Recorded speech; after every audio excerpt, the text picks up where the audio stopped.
Од денеска официјално почнува кампањата за престојниот референдум на 30 септември, на кој граѓаните треба да се изјаснат дали се за членство во ЕУ и НАТО со прифаќање на договорот меѓу Македонија и Грција. Кампањата за граѓанското изјаснување траеше и досега, но преку неофицијални форми, но и преку други официјални извори кои не се носители.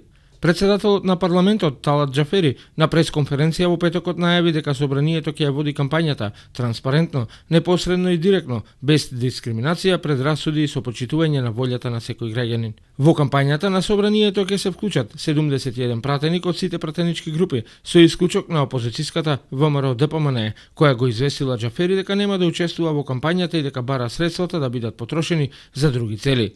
Собранието ќе откупи простор во некои од 65 медиуми кои до 10 август доставиле ценовник до Државната изборна комисија за референдумот. Медиумскиот план ќе биде објавен на веб страната на собранието и пратениците ќе ја реализираат кампањата на телевизиите и радијата и за представување на своите ставови ќе имаат 9 минути во 1 час.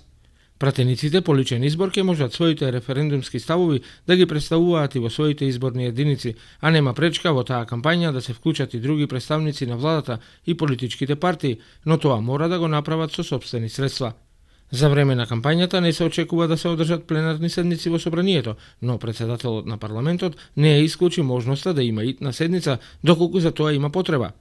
Овластени представници на медиумите кои пројавија интерес и доставија своји понуди за закуп на рекламен простор за водење на јавна платена пропаганда од собраниските служби, добија покани денес со собранието на Република Македонија, ги потпишаа договорите со собранието како овластен носител на кампањата.